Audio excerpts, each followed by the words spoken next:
Young lady yields back. I now recognize myself for questions, and I again want to thank this excellent panel of witnesses for your testimony today and for your answers to the committee's questions. And as I've listened in and I think about the situation that we're in, there's several words that come to mind: challenges, opportunities. I see blessings and curses and responsibilities. All of that rolled into one. And I wanted to break that down a little bit and look at the challenges that we face. We could have a hearing like this on every mineral and element that's mined in our country and every one that we depend on. But let's use copper. Let's just look at copper, which is so critical to electrification. And the statistic came out, and it's almost hard to fathom, but the World Bank says that by 2045, we have to mine more copper than we've mined in the past 5,000 years to meet global demands. So think about that. In the next 20, 25 years, we need to mine more copper than mankind has mined in the history of the world to meet the projections. That's a massive challenge. Mr. Summers, you talked about 2 copper smelters in the United States. China has 50 of them. So we can't get, the Chinese Communist Party isn't quick to share data with us on their economy, but we can get data on the U.S. economy. And we know from testimony here, just from other hearings we've had, that America is blessed with abundant natural resources. A lot of stuff that we can mine. I've done a lot of work, and staff's done work with USGS, and I've actually got a report here that I'm going to submit to the record. It's the 2023 USGS Mineral Commodity Summary, Figure 1. And my question to staff was, how big is the mining industry in the United States? What does it look like? And we all hear about value-added processes. Well, if we look at what we dig up and what we recycle here, some of that gets exported, some of it gets used, but what we keep here from mining and recycling, it's a net of about $120 billion, the value of those raw materials. So you take those and you get processed minerals out of it. Now that value-added process from $120 billion, when it goes through smelting and the next stage, the value of that comes up to $923 billion. So you get almost 8 times the value from what you mine and recycle as to what you've processed. But the real number, and the mind-boggling one, is what happens after you get that processed mineral and you start manufacturing things out of it. Now, maybe we've painted the picture that mining is not strong in the United States and that further processing is not strong, but still that $923 billion of processed minerals, and part of that are minerals that we import, adds $3.3 or $3.6 trillion to the U.S. GDP. Now, again, we could break this down, and we're trying to get the numbers on everything that's mined and processed in the United States. But just think back to copper that has such a huge demand on it. We've got 2 smelters. China, we know, has got at least 50. How much of our GDP are we exporting when we buy those manufactured goods from China that we could be producing right here at home? So that's a huge opportunity. I don't think we really stop and recognize the economic opportunity that we have here in the U.S. So we've looked at challenges, opportunities, the blessings we've got. There's curses associated with mining. And we know that there are some terrible human rights violations around the world. These are pictures from the so-called Democratic Republic of Congo. It's child slave labor, forced labor, digging the stuff out of mines to go to Chinese refineries to make stuff to ship here to the United States and around the world. Now, we have cobalt, we have nickel, we have a lot of these deposits here in the United States. And with the insatiable appetite for more minerals, the mining is going to happen somewhere. This, regardless of who owns these companies, this will not happen in the United States of America. Under no ownership will American citizens allow this kind of human rights abuses in the United States. So do we want to stand by and watch this continue to happen in other parts of the world because we have a not in my backyard policy here in the U.S.? So these are the things I think we have to come to grips with, is to how do we responsibly use the resources that we have here? How do we meet these massive demands? And how do we do it with the most environmentally sound practices without human rights violations? Actually, would be increasing the benefits to humanity by not only providing these materials, but providing phenomenal paying jobs by growing our own economy. And that value-added process, it could be a huge boon for the U.S. But that gets to our responsibility. The responsibility as members of this committee, as members of Congress, as to how we're going to move forward. And it should be bipartisan. If it's regulatory issues that are the problem, we should fix the regulatory issues. If it's oversight, we should we should have the oversight and use the power of the purse of Congress to make sure that these things aren't happening around the world, that we're creating good jobs in America and that we're growing our economy, and we're pushing back against these supply chains that in this area of energy, it's coming from China.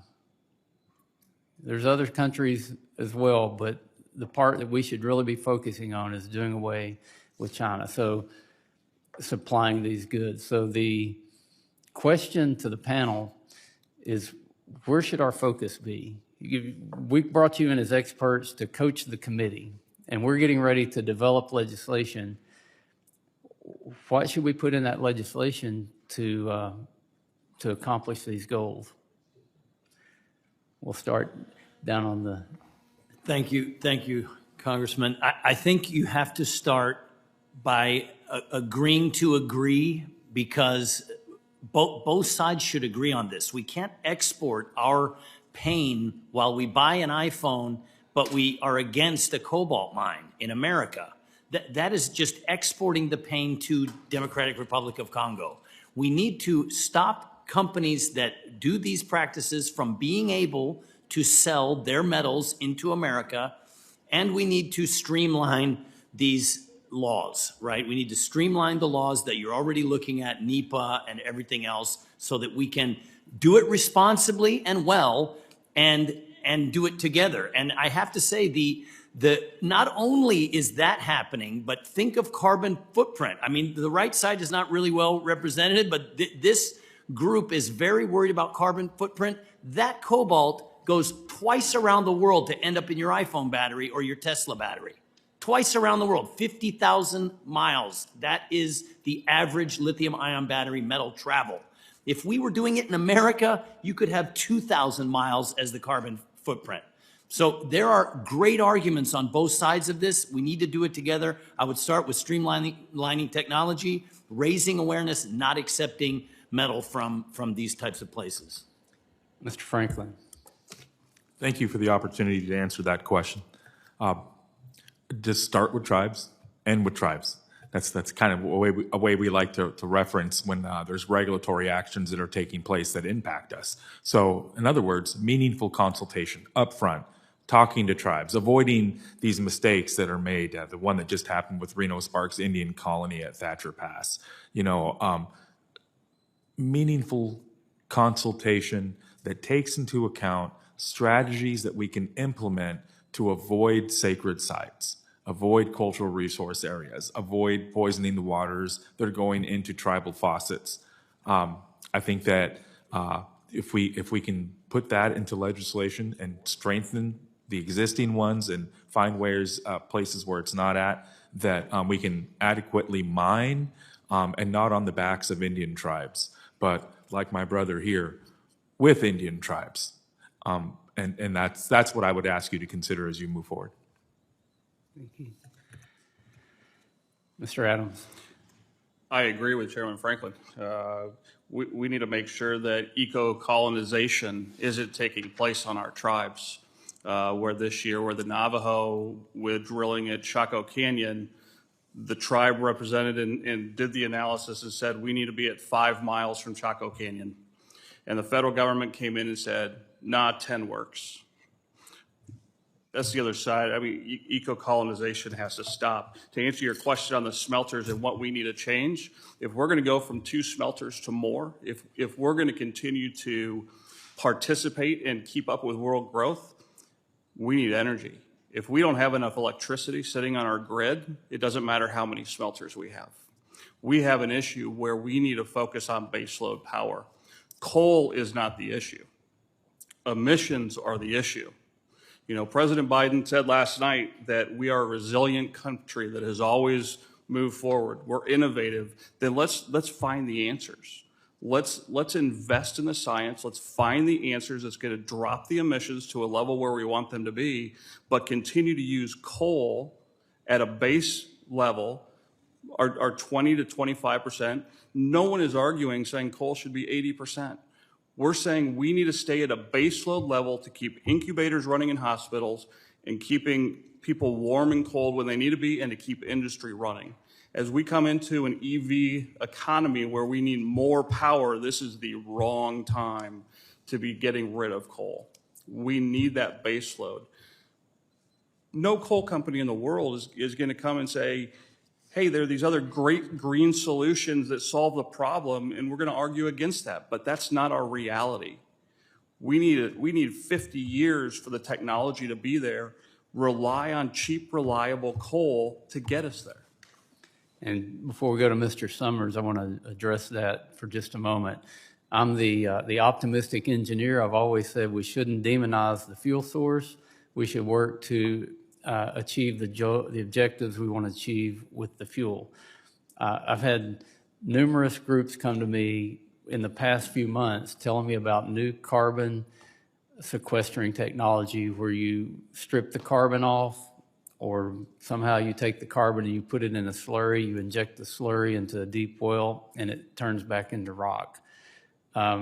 You could potentially have carbon-free energy from burning coal or burning natural gas if this technology is developed. So I think we have to continually push the envelope. That's what's going to change energy development around the world, is when American ingenuity comes up with the most reliable, most affordable, and the cleanest, by whatever definition of clean you want to use, that other countries will adopt. I completely agree. And we believe in the innovation of the American people. We're not quitting on them. We're not going to say, no, we can't do it, and just get rid of whatever it may be. We don't understand why we're doing it with coal. Mr. Summers. Thank you, Mr. Chair. I want to second what you said about, American ingenuity, and especially in investing in new technologies. And I think that the federal government has a very useful role to play, because the federal government has the resources to take those R&D risks and the commercialization risks that are very difficult to be borne by private industry in many cases. And so I think that ensuring that our federal agencies and their federal programs that have adequate resources to invest in those kind of new technologies so that we can take advantage of American ingenuity and keep our energy economy going the way that we need to. But also on the processing side, there are new processing technologies where you can go into waste streams, where you can go into tailings pond and pull out minerals that would be lost otherwise and would have to be developed elsewhere, and inject those into the value stream as well. Just to give one example, our copper mine that I've talked about, just recently they opened up a tellurium circuit. So tellurium is a mineral that's used specifically in PV cells and solar panels.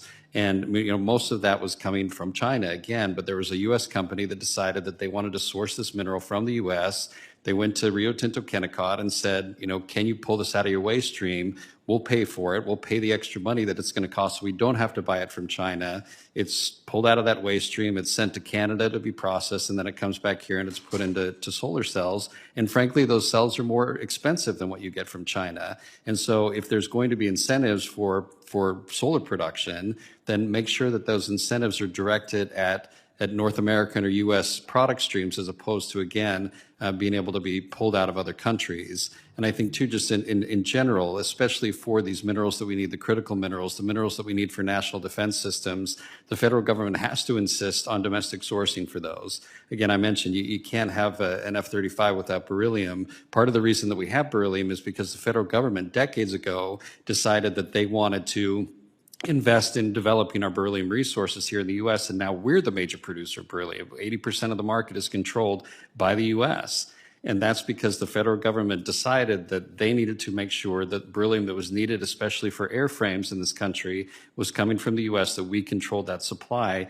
and we need to do that for all kinds of different minerals so that, again, we don't have a critical minerals, we don't have a national defense system that relies upon one of our adversaries to give us that mineral in some cases that you've never heard of, but that you have to have for an alloying process, that you have to have for, for magnesium, that you need for, defending against an airframe against missile attacks. I mean, those are all things that, again, most people don't think about, but our folks at DOD and other places within the federal government think about that. But in many cases, they can't go outside of the country to acquire those minerals, and that's just incredibly counterproductive. Yeah, thank you, Mr. Summers. Thank you again to all the witnesses. I could stay here probably all afternoon, but Mr. Grijalva is growing impatient with me over here. We want to keep as much collegiality as we can on the committee. So